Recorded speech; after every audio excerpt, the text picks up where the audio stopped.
इयत्ता 8वी विषय गणित मधील आपलं जे 7वं प्रकरण आहे व्हेरिएशन म्हणजे चलन, या प्रकरणाचा अभ्यास आपण सर्वजण करत आहोत। आज आपण प्रॅक्टिस सेट 7.3 जो आहे तो सोडवणार आहोत। सराव संच 7.3। ठीक आहे। आता हा जो सराव संच आहे ज्या उदाहरणांवर आधारित आहे ती उदाहरणं आहेत काळ, काम, वेळ या संदर्भातली। पहा विद्यार्थ्यांनो, आपल्याला एखादे बांधकाम पूर्ण करण्यासाठी नेमलेल्या मजुरांची संख्या व त्यांना काम करण्यास लागणारा वेळ यांच्याशी संबंधित उदाहरणे जी आहेत ती व्यस्त चलनाची असतात। तसेच व्यस्त चलनांची काही उदाहरणे जी आहेत ज्यामध्ये वाहनांचा वेग व त्यांना ठराविक अंतर कापण्यास लागणारा वेळ यांच्याशी संबंधित असतात आणि अशा उदाहरणांना काळ, काम, वेग या संदर्भातील उदाहरणे असे म्हटले जाते। तर आज आपण जो सराव संच सोडवणार आहोत तो 7.3 आहे की जो या काळ, काम, वेग याच्यावर आधारित उदाहरणं जी आहेत ती यामध्ये असणार आहे। ठीक आहे। मग पहिलं उदाहरण आपण पाहणार आहोत।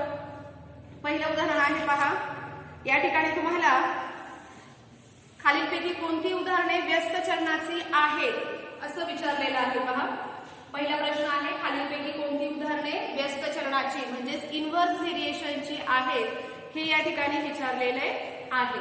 तर पहिले एक्झाम्पल आपण पाहणार आहोत। तोंडीच आपण याबद्दल चर्चा करूयात। तुम्ही त्या ठिकाणी एक्झाम्पल लिहून घ्यायचे आणि खाली फक्त लिहायचे की this is the example of direct variation किंवा this is the example of inverse variation. ठीक आहे। त्यातलं पहिलं आहे पहा, number of workers on a job and time taken by them to complete the job. म्हणजेच मजुरांची संख्या व त्यांना काम पूर्ण करण्यासाठी लागणारा वेळ। काय वाटतं तुम्हाला यामध्ये कोणतं व्हेरिएशन असणार आहे? पहा, उदाहरणाचा विचार कसा करायचा, मजुरांची संख्या आणि त्यांना काम पूर्ण करण्यासाठी लागणारा वेळ, ह्या दोन गोष्टी आहेत। एक म्हणजे संख्या मजुरांची आणि दुसरा आहे वेळ। जर आपण मजुरांची संख्या वाढवली तर वेळ काय होणार आहे? कमी होणार आहे। म्हणजे एक क्वांटिटी वाढवली की दुसरी काय होतीये? कमी होते। याचाच अर्थ हे जे उदाहरण आहे हे कशाचे आहे? व्यस्त चलनाचे उदाहरण आहे। This is the example of inverse variation. आले लक्षात? सेकंड एक्झाम्पल पाहूयात। सेकंड एक्झाम्पल आहे number of pipes of same size to fill a tank and the time taken by them to fill the tank. म्हणजेच हौद भरण्यासाठी असलेल्या एकसारख्या नळांची संख्या व हौद भरण्यासाठी लागणारा वेळ काय आहे? हौद भरण्यासाठी असलेल्या एकसारख्या नळांची संख्या व तो भरण्यासाठी लागणारा वेळ। जर तुम्ही नळांची संख्या वाढवली तर वेळ काय होणार आहे? कमी लागणार आहे, हो की नाही? जेवढी तुम्ही जास्त पाणी त्यामध्ये पडेल तेवढे कमी वेळामध्ये ती टाकी भरणार आहे। म्हणजे नळांची संख्या वाढवली की वेळ कमी लागतो। याचाच अर्थ हे जे उदाहरण आहे हे कशाचे आहे? इन्व्हर्स व्हेरिएशनचे उदाहरण आहे। This is the example of inverse variation. Okay. Next example पाहूयात। Petrol filled in the tank of a vehicle and its cost. म्हणजेच वाहनात भरलेले पेट्रोल व त्याची किंमत। काय सांगता येईल आता? पेट्रोल जेवढं आपण जास्त भरणार आहोत तेवढी किंमत काय होणार आहे? वाढणार आहे, बरोबर आहे? जेवढं आपण जास्त पेट्रोल भरवू तेवढी किंमत आपल्याला जास्त द्यावी लागणार आहे। 1 लिटर पेट्रोलसाठी जर तुम्ही 100 रुपये देत असाल तर 2 लिटर पेट्रोलसाठी तुम्ही किती देणार आहात? 200 रुपये। म्हणजे पेट्रोल जे आहे पेट्रोलचं प्रमाण वाढलं की इकडे पैसे सुद्धा काय होत आहेत? वाढत आहेत। याचा अर्थ हे उदाहरण व्यस्त चलनाचे नाही।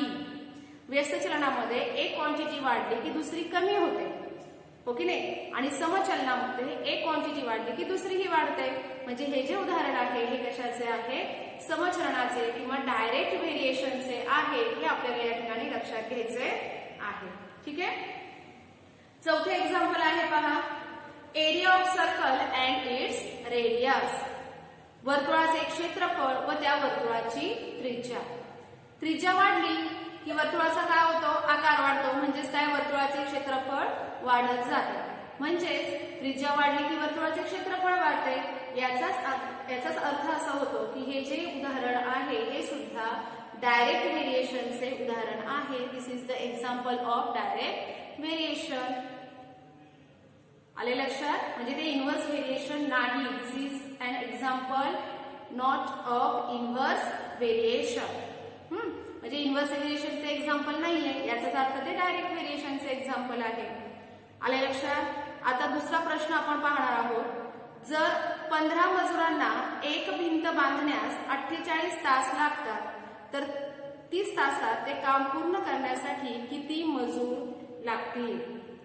ठीक आहे, मी या ठिकाणी उदाहरण लिहून घेणार आहे फळ्यावर आणि नंतर आपण ते सोडवणार आहोत.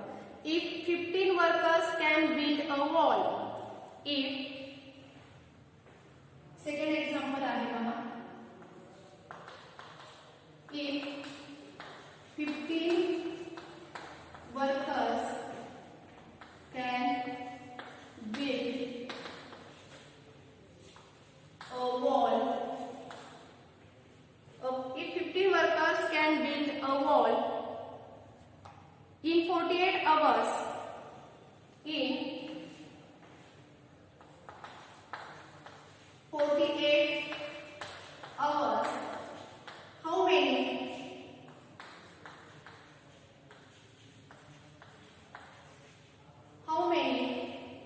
next point पाहूया. How many workers will be required to do the same work? How many workers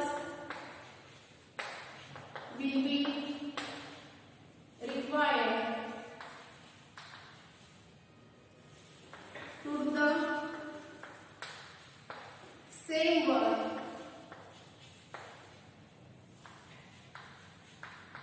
How many workers will be required to do the same work in 30 hours? In 30 hours. प्रश्नाचा अर्थ व्यवस्थित समजून घ्यायचा आहे. प्रश्न काय विचारले आपल्याला? If 15 workers can build a wall in 48 hours, म्हणजे 15 कामगार एक भिंत बांधण्यासाठी त्यांना 48 तास लागतात. तर how many workers will be required to do the same work in 30 hours? म्हणजे 48 तासांऐवजी आपल्याला 30 तासांमध्येच ते काम पूर्ण करून घ्यायचे आहे. मग अशा वेळेस कामगारांची संख्या जास्त लागेल का कमी लागेल? आपल्याला तासांची संख्या काय झाली आहे? 48 तासांऐवजी 30 तासांमध्येच ती भिंत बांधायची. तर मग आता वर्कर्सची संख्या काय होणार आहे? कमी होईल की जास्त होईल? काय वाटतं तुम्हाला? नक्कीच काय होणार आहे? जास्त होणार आहे. म्हणजेच हे जे उदाहरण आहे हे कशाचे आहे? इन्व्हर्स व्हेरिएशनचे उदाहरण आहे. मग आता आपण पहिलं वाक्य काय लिहिणार? This is the example of inverse variation. आले लक्षात? This is an example of inverse variation. आता यामध्ये ज्या दिलेल्या गोष्टी आहेत त्या लिहून घ्या. वर्कर्स काय दिलेले आहेत? सपोज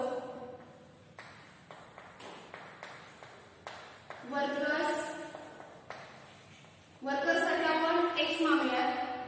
and for hours किंवा w म्हणा. वर्कर्ससाठी w सोपं होईल लक्षात ठेवायला. आणि for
म्हणजे 720. के ची व्हॅल्यू किती आलेली आहे? 720 इतकी आलेली आहे. हा तुमचा स्थिरांक किंवा कॉन्स्टंट ऑफ व्हेरिएशन तुम्हाला या ठिकाणी मिळालेला आहे. आले लक्षात? पुढे काय विचारलेलं आहे त्यांनी? आता त्यांनी असं विचारले की हेच काम आपल्याला करायचं आहे, परंतु ते 30 तासामध्ये करायचं आहे. म्हणजे वेळ दिलेला आहे. If t is equal to 30 hours, then w is equal to what? म्हणजे क्वेश्चन मार्क. जर टाइम किंवा वेळ 30 तास असेल तर कामगारांची संख्या किती असं या ठिकाणी विचारलेलं आहे. मग w into t, equation of variation काय आहे आपलं? w into t is equal to k. w ची व्हॅल्यू आपल्याला माहित नाही की काढायची आहे. t ची व्हॅल्यू दिली आहे 30, k ची व्हॅल्यू आपण आताच काढली आहे 720. मग w ची व्हॅल्यू काढा. 720 भागिले काय करणार तुम्ही इथे? 30. शून्याला शून्य गेले. 3 ने भाग द्या. 3 गेले 3, 3 दुणे 6, 7 6 गेले 1, 3 चौक 12. 24 चा भाग गेलेला आहे. म्हणजे w इज इक्वल टू काय आलेला आहे? 24. किंवा वर्कर्सची संख्या जी आहे किती आलेली आहे? 24. याचाच अर्थ असा होतो की आपल्याला हे काम 48 तासामध्ये पूर्ण करण्यास 30 तासामध्ये पूर्ण करण्यासाठी 24 कामगारांची गरज लागेल किंवा 24 कामगार त्या कामासाठी आपल्याला लागतील की जेणेकरून ते काम 30 तासामध्ये कंप्लीट होणार आहे. मग तुम्ही शेवटी काय लिहिणार आहात? 24 workers will be required. 24 workers will be required. समजलंय सर्वांना? अशा पद्धतीने आपल्याला हे उदाहरण सोडवता येईल.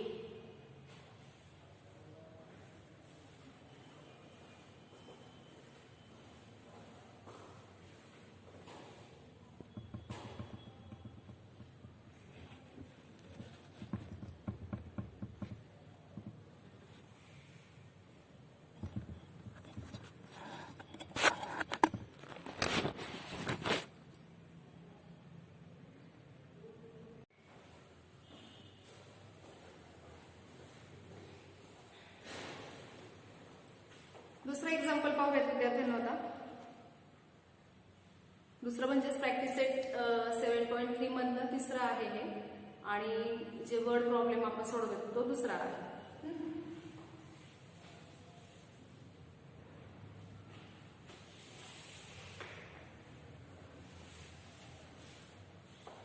उदाहरण काय आहे? 120 bags of half liter milk can be filled by a machine within 3 minutes. Find the time to fill such 1800 bags. म्हणजेच या ठिकाणी तुम्हाला पिशवीत दूध भरण्याच्या यंत्राद्वारे 3 मिनिटात अर्ध्या लिटरच्या 120 पिशव्या भरल्या जातात. तर 1800 पिशव्या भरण्यासाठी किती वेळ लागेल हे या ठिकाणी विचारलेलं आहे. 3 मिनिटांमध्ये 120 पिशव्या भरल्या जातात, तर तुम्हाला 1800 पिशव्या भरायच्या आहेत. वेळ कमी लागेल की जास्त लागेल? काय वाटतं? वेळ नक्कीच काय होणार आहे? जास्त लागणार आहे. म्हणजेच इकडे पिशव्यांची संख्या वाढली की इकडे वेळ सुद्धा काय होईल? वाढत जाईल. म्हणजे हे जे उदाहरण आहे हे कशाचे आहे? तर हे उदाहरण डायरेक्ट व्हेरिएशन म्हणजेच समप्रमाणाचे आहे. हे आपल्याला या ठिकाणी लक्षात घ्यायचे आहे. This is the example of direct variation. सुरुवातीला आपण काय लिहून घेणार आहोत? This is an example of direct variation. Marathi माध्यमाच्या पुढे तर काय लिहिली? हे उदाहरण समप्रमाणाचे किंवा समचलनाचे आहे. मग इथे काय काय दिलेलं आहे? Number of bags. Number of bags साठी आपण काय करूया? n हे सिंबल वापरूयात, आणि टाइम साठी काय वापरूयात? t.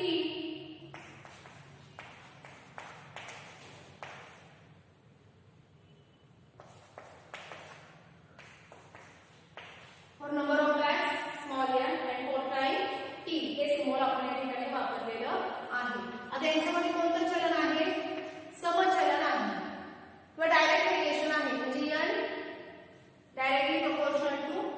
किंवा n समप्रमाणात t असं आपण लिहिलं. n बरोबर काय लिहिणार k इंटू t म्हणजेच n upon t is equal to k काय आहे कॉन्स्टंट ऑफ व्हेरिएशन.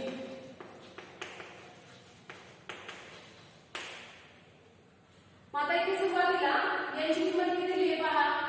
n म्हणजे नंबर ऑफ बॅग्स किती दिलेले आहे 120. मग 120 बॅग भरण्यासाठी किती वेळ लागतो तर 3 मिनिट्स इतके लागतात.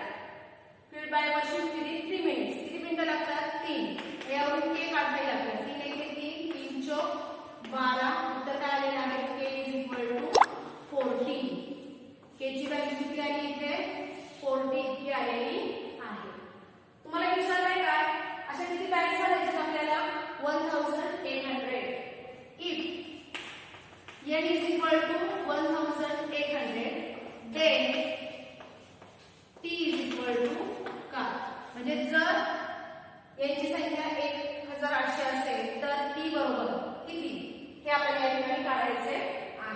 मग आता आपल्याला इक्वेशन ऑफ व्हेरिएशन माहिती आहे n upon t is equal to काय आहे k आहे. मग n ची व्हॅल्यू किती आहे 1800. t ची व्हॅल्यू किती आहे काढायची. k ची व्हॅल्यू किती आली आहे 40. आता आपण सोडूया.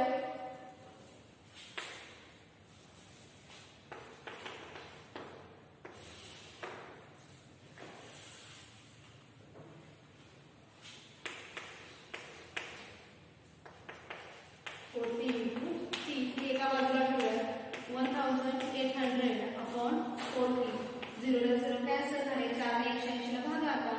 4 चौक 16 खाली 2 4 पंचे 20. तिची किंमत किती आलेली आहे 45. किती आलेली आहे 45. म्हणजे जर आपल्याला 1800 पिशव्या दुधाच्या भरायच्या असतील तर आपल्याला किती मिनिटे वेळ लागणार आहे 45 मिनिट इतका वेळ त्या ठिकाणी लागणार आहे. मग आपण इथे खाली काय लिहिणार 45 minutes. 45 minutes required to fill 1800 bags. It 1800 bags. आले लक्षात. अशा पद्धतीने आपल्याला सोडवता येईल. पहा सर्वसंच 7.3 मध्ये एकूण 4 उदाहरणं आहेत. 3 उदाहरणं आपण या ठिकाणी सोडवलेली आहेत. एक उदाहरण आहे की जे तुम्ही स्वतः सोडवण्याचा प्रयत्न करणार आहात. ठीक आहे. थँक्यू.